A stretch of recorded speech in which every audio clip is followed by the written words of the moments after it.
Siyempre dahil metal sheet yung gagawin natin o metal frame mga repap, kailangan naka-base color tayo ng silver dito o yung metallic core silver mga repapip. Pagkatapos is magpa-print kayo ng ganito. I-download nyo lang yung ganitong image sa Pinterest o kaya sa mga Google Image. Is makakakita kayo ng ganito. Tapos magpa-print lang kayo ng ganito o i-print nyo kung may printer kayo. Pagkatapos lagyan nyo lang ng masking tape dyan sa likod. Pagkatapos is pag may ganyan kasing masking tape mga repapip is mas matibay siya. Kaya linalagyan ko ng masking tape yan. Pagkatapos ang gagawin natin is kailangan lang natin ng cutter. Tapos ika-cutouts natin yan. Make sure na yung cutter na gagamitin nyo is matalim mga repapip ha.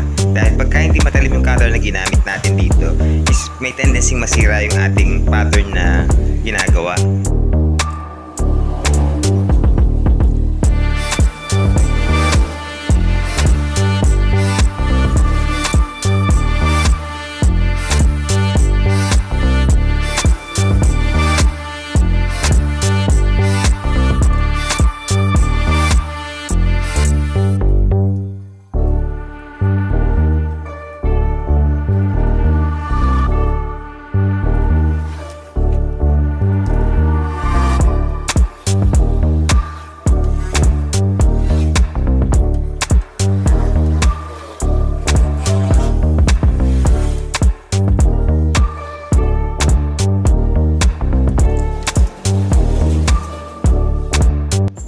Bali, ito na siya mga repapip. Ganito na yung naging itsura yan. Nakagawa na tayo ng pattern ng metal frame natin. So, pagkatapos ito is ibabakat natin to mga repapips. Ipambabakat natin to para maging pattern dito sa ating project na ginagawa. So, ibabakat lang natin yan ng maayos.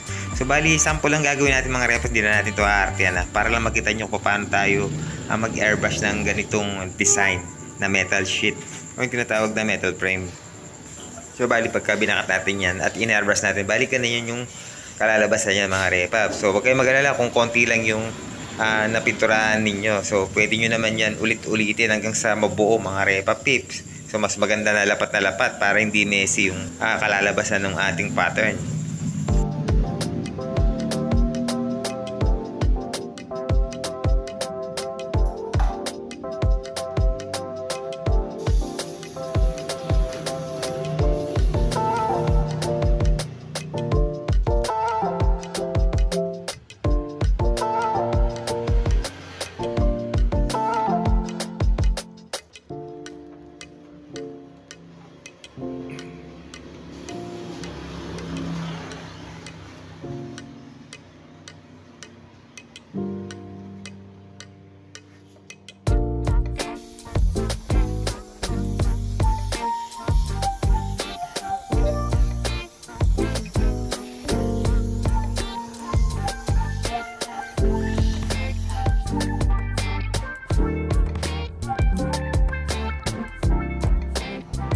So, bali na mga repapips. Pagkatapos nating ma-sprayan isa-isa yung pattern o mailagay yung pattern isa-isa mga repaps, ang susunod na gagawin natin is i-detail natin to mga repaps. Pero mapapansin nyo na itong guhit na to is hindi yan naglapat yung ating frame. Kaya ang gagawin natin is lalagyan natin yan ng border o maglalagay tayo ng crack effect para hindi siya masyadong halata o para maghiwalay sila.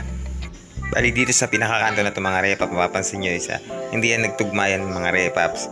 So sinadya ko lang yan dahil para alam nyo yung gagawin nyo pagka hindi lumapat yung mga pattern na linagay natin. So maglalagay na tayo dito ng effect. So airbrush naman to. Pag-airbrush tayo dito ng crack effect na kumwari is nabitak siya banda rito. So para maghiwalay yung frame natin mga repapip. So yan mga repap, bali ganyan lang yan kasimple. So kabilaan yung gagawin natin dahil pati yung kabila is hindi rin yung pantay.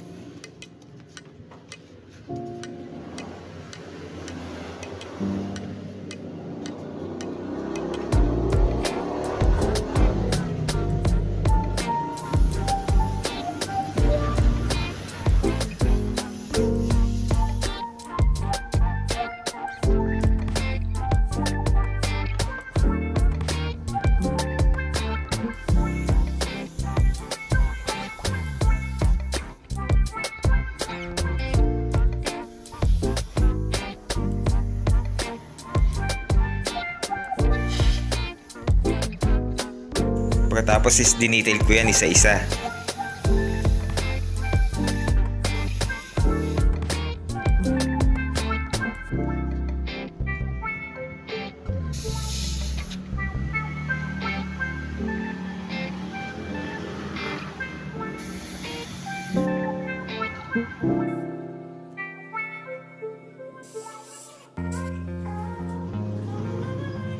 So syempre after nating ma-detail yan isa-isa at ma-release na natin mga repa pips, ang pinakauling gagawin natin is itatop coat clear na natin.